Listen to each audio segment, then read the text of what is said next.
You're expecting to listen to someone instead of your own stories. That's my job.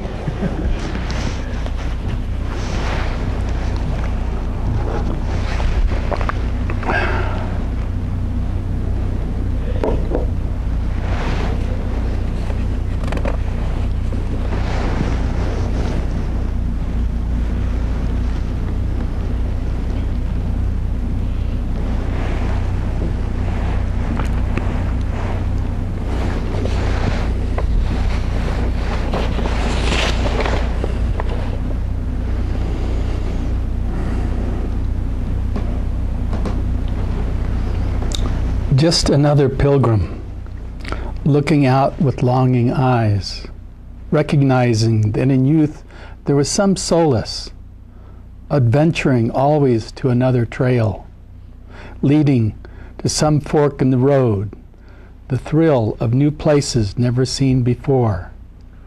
Somewhere inside, longing for a higher road, destined like any traveler to be subject to this unpredictable.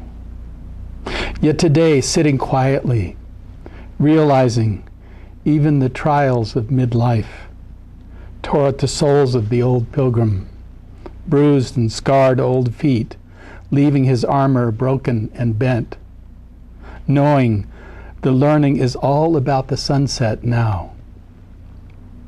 The bravado of yesterday's sunrises, touching deeply as the aware mind surrenders to all of its likes and dislikes, not buying anything anymore, just the senses and thoughts experiencing themselves. Control was a fantasy. The freeing of was everything. The wings, even broken in places, now knowing even the slightest breeze allows one to glide through the contracted world. Freedom was in everything, sliding softly into ease. The small tears of grace, being so grateful for living. All this just to find faith, even so very small. Heart feeling its own wonder, no longer needing the footpath of the pilgrim, but the wonder of still being alive.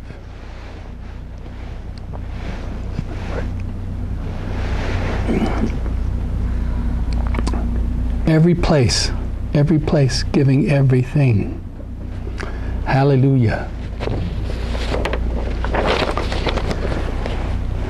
So I wanted to start tonight with old story.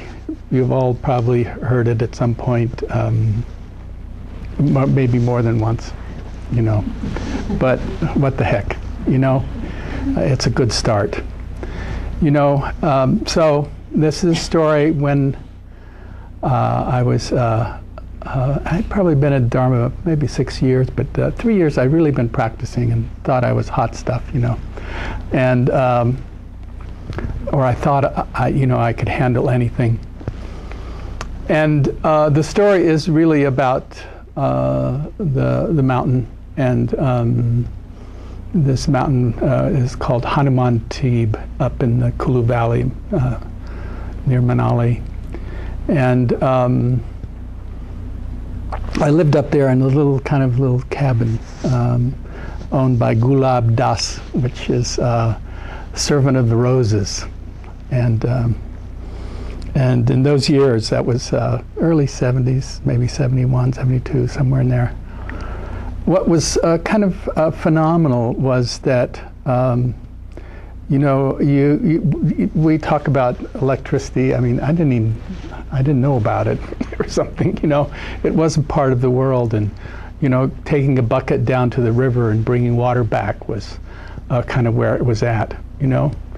And going to town and it was really fascinating in the sense of, you only bought what you could kind of cook on there was kind of well, how would you describe it? It's mud with a hole in it, and I guess it was made out of some kind of bamboo or something, and then you had a fire underneath it. It's a great way to live, by the way, you know. But at that time, it was there's a very kind of a great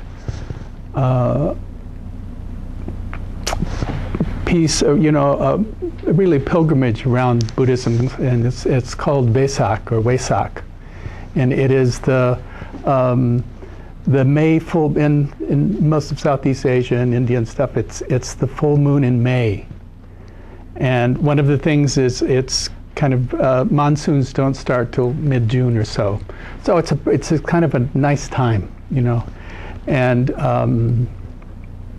so at that time I really decided, because I was really I was kind of the quintessential seeker, you know, and so I was going to go up to the mountain for Vesak, you know, and what was lovely about this particular, there was kind of the kind of glacier up there and full moon and stuff, and I thought, oh, this is my time, you know. Of course, I neglected to tell anybody where I was going, but that's okay, you know. You're indestructible. And so I took off, and I had my bag of rice and my black tea and chini, my sugar, and the essentials, and one pot, and I started, and in the morning it was clear, and usually May there just isn't, the rains don't come till mid-June. So I didn't equate that full moon would also be something that pulled in weather. And so I didn't even think about it. I just said, okay, I'm going up there. And so, 4 o'clock in the morning, I had my flashlight and my Chinese tennis shoes that just were like slip sliding away, They were cheap though, and so I started up, and I went kind of most of the day. I ran into some herders with their sheep, but then I kept on going, and I thought, well, and then as the afternoon, these clouds started coming in, and I was kind of surprised at the clouds, and so I didn't know exactly, and I didn't have like a tent or anything like that. Matter of fact, I didn't have a raincoat. I didn't have anything. It wasn't supposed to rain, And the clouds kept coming in, and I kept climbing farther and farther, and it started to rain. And but I couldn't find any shelter. So this is where the story goes, is looking for shelter, And so it actually got dark, and I didn't know where I was. And I finally came up to the kind of the end of the valley there, and there's a kind of a river that runs down into Manali that I'd been kind of skirting along, and so I found a place that was somewhat shelter, but that's what I'm to explain here, and. So I thought, well, I hear I've been practicing all these years, and so it's no big deal. I'll just sit all night, and this is, Wesak is kind of a big deal. If you're in Asia and stuff, it's, so I said, okay, I'm just going to sit, but there was a minor problem, and it was cold. And really cold, like freezing cold, and I had a down parka and a down sleeping bag, but these days they have it where they're waterproof, but in the early days they were not waterproof. They were water absorbent, they just, and so they were sort of like these were big balls of mush, wet mush, and so I really made the decision, okay, I was going to, since I really couldn't get out of this, I was just going to sit all night and I'd be okay. And then I started this process, you know. I began, first couple of hours I used every kind of mantra I could think of, and, you know, every blessing, everything that that I had, in a sense, learned or mimicked on some level. And then at some point, as I got colder and I began to realize two things. You know, one was that I hadn't spoken to my dad for many, many years, and he was a very contentious, difficult person, terrible. You know, and I started, so I would fantasize writing a letter, you know, telling him, you know, I'm so sorry, you know, you know, and I would start this thing, and I would lean forward, and then, and just instinctively, you know, when I couldn't stay just upright, and I would kind of lean to the future, and suddenly this water would come down and hit me in the face, you know, and I'd pull back up again. And then I would go, oh my God, you know, I had a friend the year before in Nepal about this time who went up and had died in the Himalayas, and I went, oh my God, you know, here I am, nobody knows I'm here, and I'm going to die, you know. And so then there was that thing of like, and I would hit my head. There was like, because there wasn't any room, so I would hit my head on the rock, which was cold and wet, by the way, and then I would kind of come to again, and then I would sit there and I'd try to stay in the center of things, and I would think about what, you know, maybe I did a lot of mantras, and those days I was very much into that. I'd do a bunch of mantras, and then suddenly I'd find myself writing a letter. And then I would start leaning into the future, you know, oh, you know. And of course, as soon as I'd do that, I would kind of just tilt enough so nature would bring the water down on my face, and I would kind of back up. And then, so this went on all night. Now, one of the things that was so phenomenal that night was, this was a big boulder I was under, and had it sort of a, whatever little indentation in it. And suddenly there'd be these huge crashes. I mean, they were enormous. And I could hear this. I didn't know what it, but I couldn't see anything. I didn't know what it was. And it went on kind of all night, these big crashes, and which would frighten me. And so there were all these little things, you know, that were from my mind making up, you know, these stories and wanting to, you know, kind of explain. Can I explain, please? You know, and somehow that'll be all right. But, you know, it was, again, just in my head, you know, and that would kind of cause me to kind of lean forward, and nature would say hello, and kind of next thing I know, I'd be kind of back. This went on all night, and then near morning it started to, the rain turned to kind of snow, and as it kind of turned to snow, then it started to get light. And as it gets light, if you've done a lot of stuff in the mountains, you know, a lot of times, especially around early morning, the clouds move away from the mountains, you know. And so there's actually a little bit of time there where there is this incredible, you know, kind of wonder, because there was snow on the ground. I looked up and there was this cliff, and I realized, oh, this was the first rains of the year. The Himalayas are young. You know, these are young mountains, and so with the rains, with the wet, it would dislodge these rocks, and I was in a rock slide, and that's where I was, you know. And I went, oh, this is an interesting place, you know. Kind of went down to the river, and I went, oh.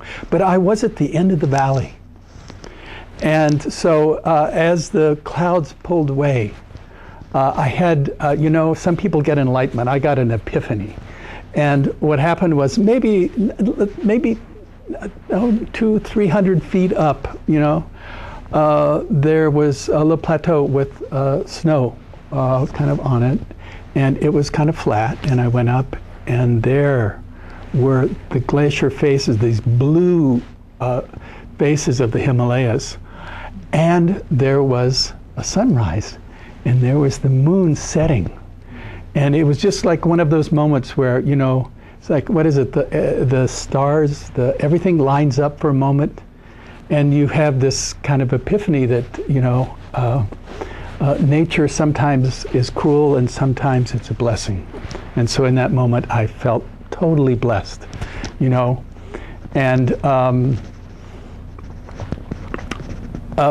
but this little world of going back and forth was such a great trip about how this practice works, you know. And the thing is that, you know, physically, usually, you know, you tell stories? Really? You know? Wonder if I could read your mind. Wouldn't that be awful? You know, it would be awful for me. You know? But there I was, you know, and what was really the kind of the wonder of it was that somehow in that leaning that I realized that, oh, this is desire. You know, this is the piece around wanting and the longing on some level. And the other was about the aversion and the fear and the kind of that retraction and that kind of terrible moment. It was really, I have to say, just a little bit about a young yogi, you know. I went down, oh, by the way, the clouds came back in, started to rain again, was absolutely miserable. And the tennis shoes with no, you know, tread on them. So it was sort of sliding down the mountain. But about halfway down, I stopped, I found this lovely cave. And that cave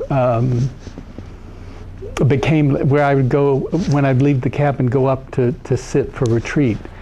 And you would look out from this cave, you would look out over the Himalayas and sort of the snow-capped peaks around you, around Manali and in the Himachal Pradesh.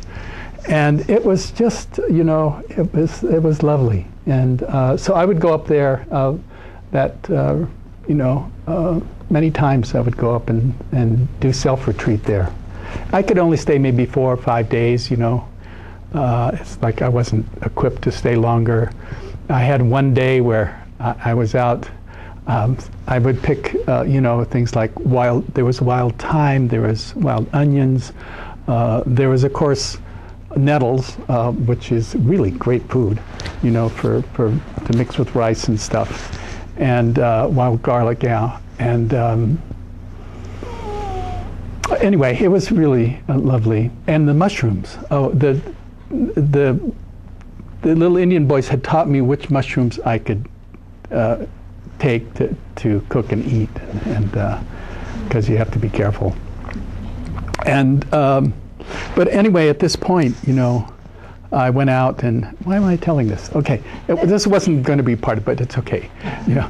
But I went out, and it was one of those moments, you know, where I was looking for, you know, I was kind of you know, I have a hunter instinct, and so I was out, you know, looking for different plants and stuff and mushrooms. And unfortunately, there was also a bear doing the same thing, you know. And so, and I guess because the wind was blowing towards me, he couldn't smell me, you know. And so we got within about 6, 7 feet of each other. And I think we both looked up at the same time. And he was strong. He hit these are kind of like ponderosa pines up there just before the end of the tree line.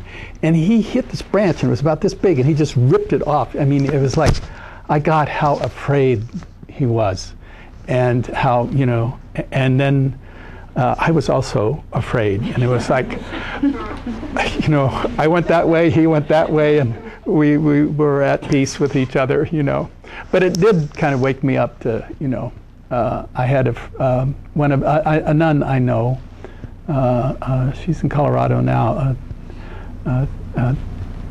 and she was in Dharamsala, and one of the Himalayan black bears grabbed her by the head and shook her, And to this day, when she has a shaved head, you can see the teeth marks of where the bear kind of took and shook her, So I'm respectful,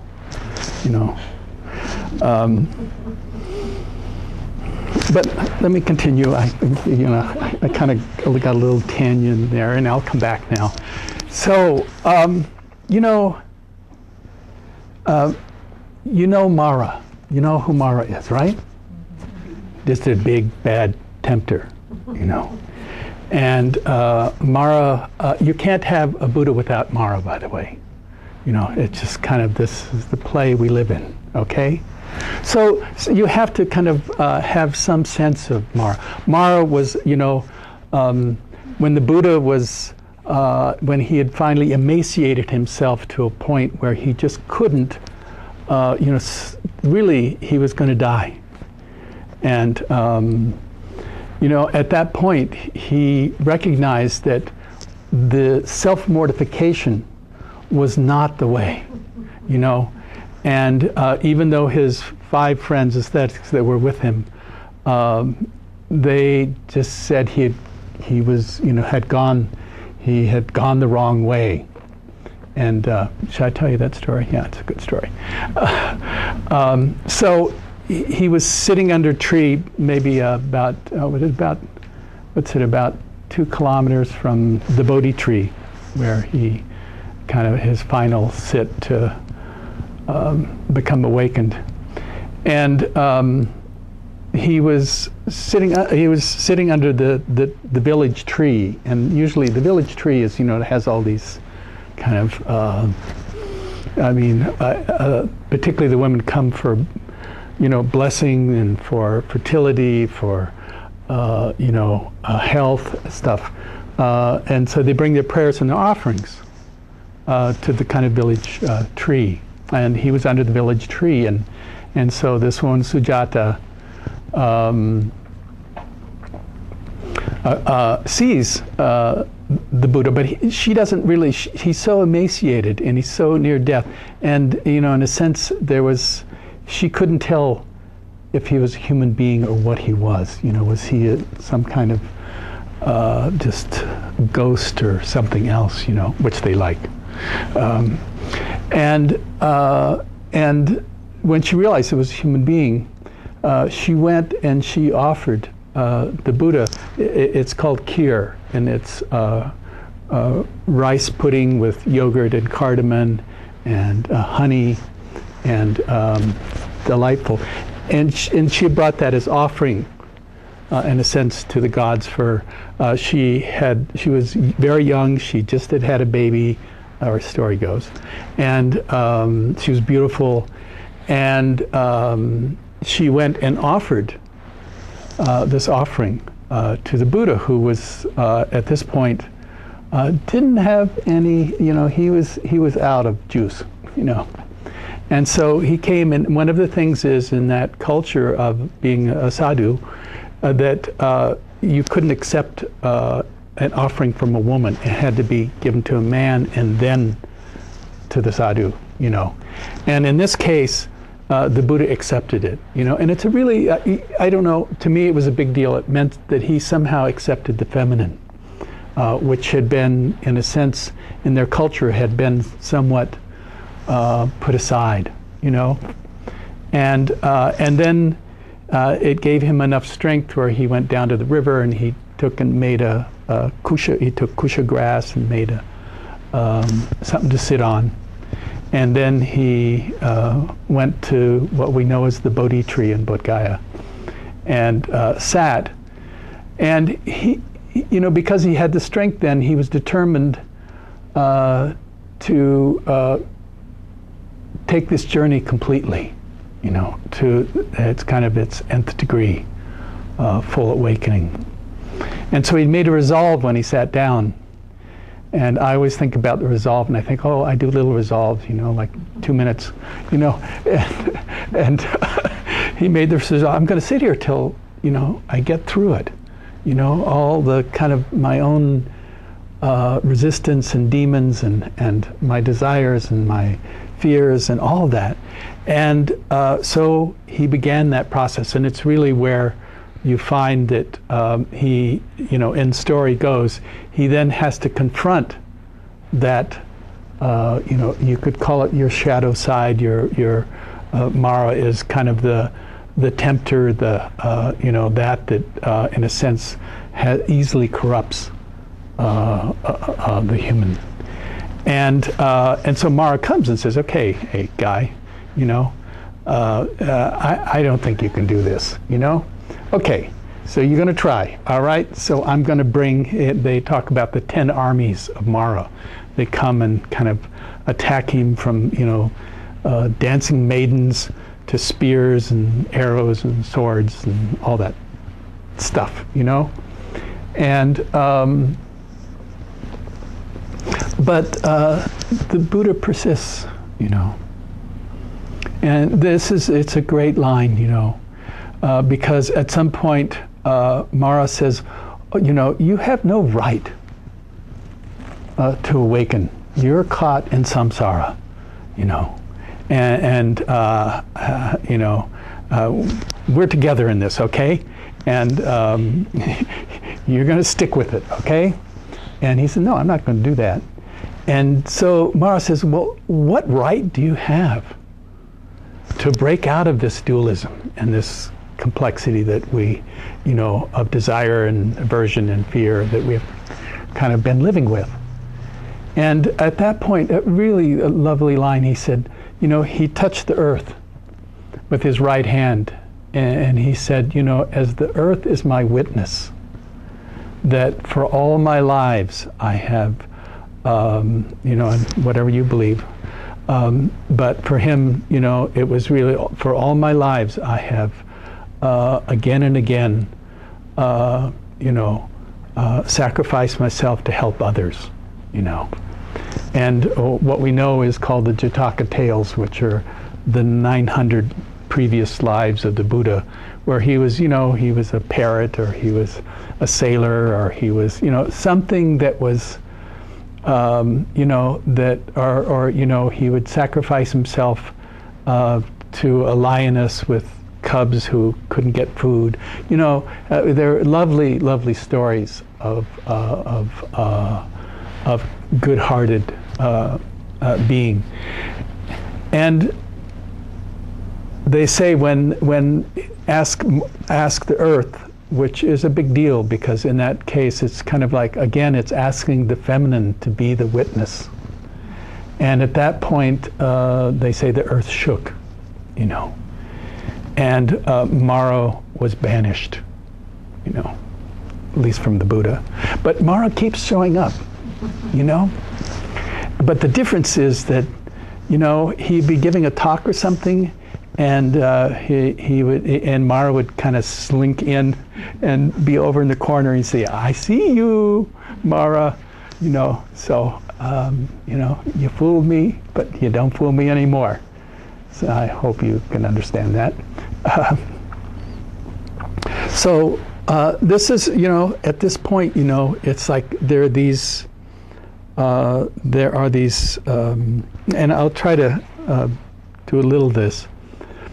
There are, I'm going to I'll do a little bit on what are known as the four Maras, And the first one it's called the Skanda, or Kanda Mara. And that Mara is what really is that when we become afraid, it's like when somebody pulls the rug out from under us for whatever reasons, like the fire up there, just north of us, and people's homes and their fear and all that stuff. The rug gets pulled out of them, and and that's really the Kanda or Skanda Mara, because really all we are, is very simple in Buddhist kind of view. is that there is a body, there's feelings, there is, perception, or also referred to sometimes as memory or just naming. Then there is mental formation, skandhas, which are the kind of manufacturing, mental proliferation kind of that we do. And that there is the consciousness that is involved in that. That's all we are. There was no I, me, or mine there. So when I say the Khandha or Skandhamara, the rug is kind of pulled out from under you. It's like all of all that you have built yourself up to be is questioned on some level. And of course that kind of brings this fear that is all about who and how you think you are. So that's kind of the Skandhamara. The second one I'm going to talk about it's called the klesa. And klesa, it translates as the poisons. So there are, greed, hatred, and delusion, And one of the forces that when these klesas, they are a lot about our emotions. And they get fueled by either our wanting or our jealousy or anger or fear, And so on some means when we talk about the klesa-mara, it's sort of like we have, just a little, we remember this little story and it's kind of like, oh yeah, I remember, man, that was a creep, and the next thing you know, you kind of fall into the trap of emotional reaction to it. And, they talk about it as sort of like you have this little story and you end up pouring gasoline on this little emotion and you go poof, poof, and it, what it does? It goes poof. I think you know what I mean. So that's a klesa-mara. That's that kind of when one of the poisons kind of is fueled or ignited and causes us, that's a strong mara, it's,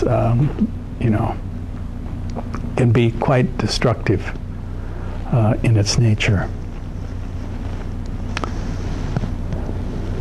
So another one of the maras is called a Devaputra Mara.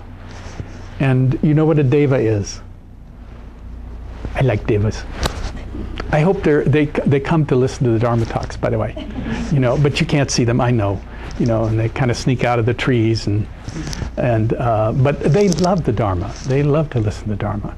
So just to know, there's maybe so many people in the room, but there are 3 times as many of them. They like Dharma a lot, and they come but the Devaputra Mara it's kind of like a trance. That we think somehow that pleasure, pleasure is somehow it's one thing. It's going to satisfy us, and we'll be happy with it. I think it's like a whole culture here that we live in kind of this, Devaputra Mara culture. Which is, like, oh wow, advertising is so cool. And, all this that's going to somehow, you want more. It's going to say, oh, you're not enough. If you'll get one of these, and then we got a deal on it, then you'll be happy, right?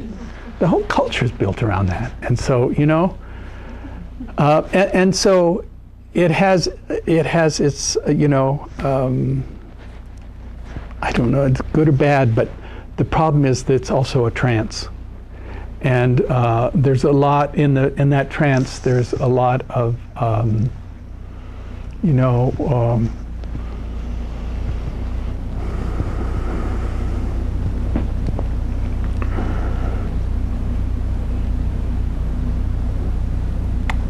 You know, it's sort of like expecting it to be a certain way. And this, I hate to use the word, but entitlement. And I see that in our culture. And it is part of that Devaputra trance, you know, that we have this entitlement, you know, and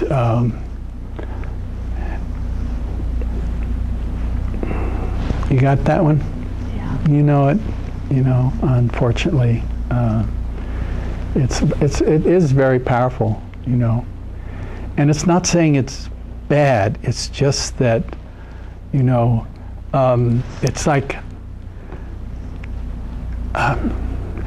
pleasant sensations come. And there's nothing wrong with pleasant sensations. Buddha didn't say anything about pleasant sensations. They come. But what are they? They're impermanent. They arise for a little while and then they go away, right?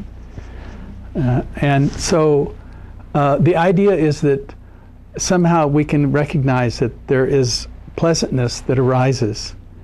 And if we're just here, then we can enjoy it for as long as it lasts, and then it changes, you know.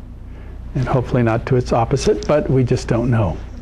And so we begin to recognize that there is this, you know, capacity to not get caught, you know, and recognize its nature, you know.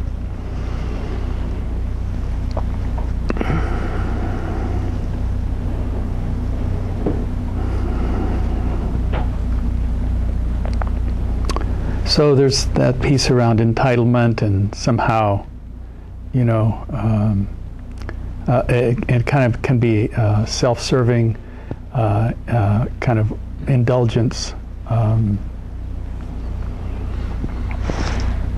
And we have to wake up to, and it's actually sometimes I think pleasure is a lot more difficult than its opposite, you know.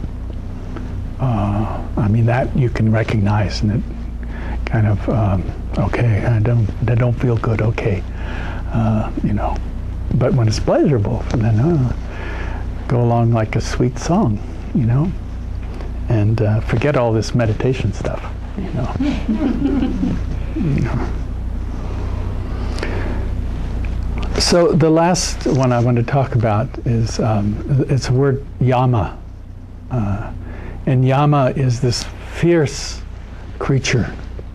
And, you know, Yamamara is one of the trances that human beings are subject to, just like pleasure. And Yamamara is essentially, it is death. And that death is not an option. This is a truth.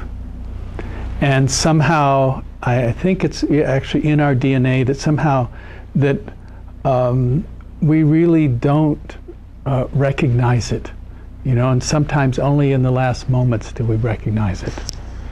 And so in a way, you know, so there's this thing about if we understand it, there's actually a way where, just like with the Devaputra, the desires, that we understand them, and the same way that we understand the temporalness of this life, and that if you know you're going to die, how are you going to act? You know, how are you going to speak when you know that that's your fate, and you know that somehow you're in this Yama Mara's trance that says, oh, not me, you know, that's not going to happen to me, right? You can, that's okay for you, but not me, you know, I you know, later, you know, but this is later. And so there's a way of, okay, how can I come to terms with this, you know, it's kind of like the shadow right behind us that's, you know, I love, you know, in Carlos Castaneda's books, Don Juan, you know, he always talks about if you have, if you don't know what's going on, is ask death over your left shoulder and see how important it is, you know. So it's a good statement, you know.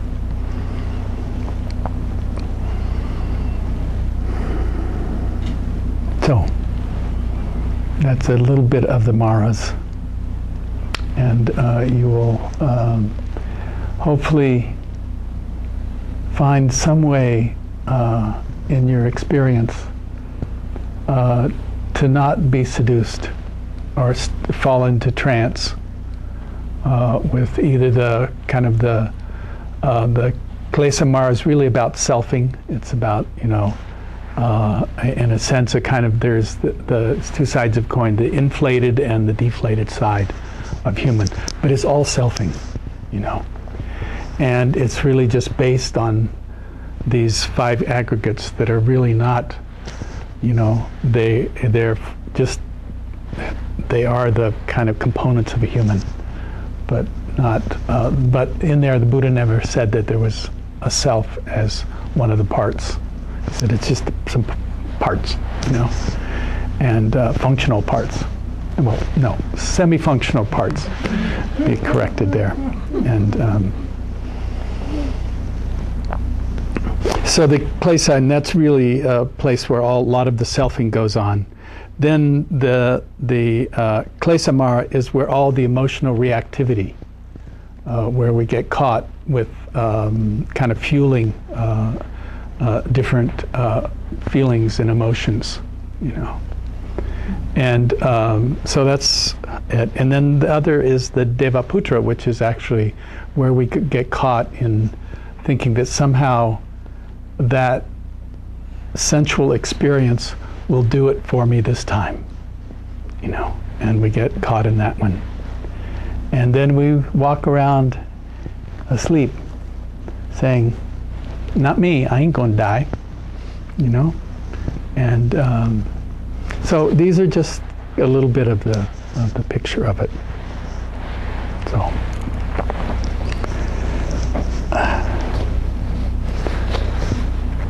Just another pilgrim, looking out with longing eyes, recognizing that in youth there was some solace, adventuring always to another trail, leading you to some fork in the road, the thrill of new places never seen before. Somewhere inside, longing for a higher road, destined like any traveler to be subject to this unpredictable. Yet today, sitting quietly, realizing even the trials of midlife, tore at the soles of the old pilgrim, bruised and scarred his old feet, leaving his armor broken and bent, knowing the learning is all about the sunset now.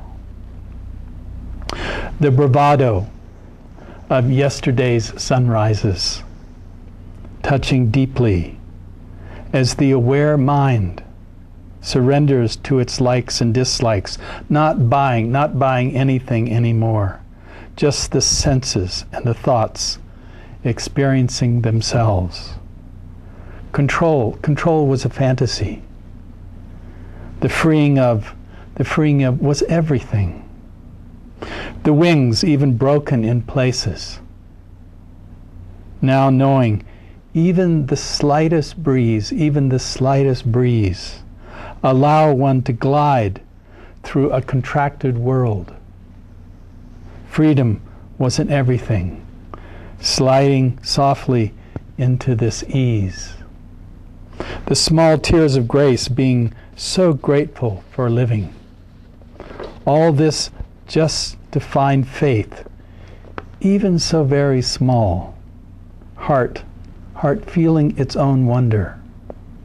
No longer needing the path of the pilgrim, but the wonder of still being alive. Every place, giving everything. Hallelujah. So, thank you. Just sit for a moment.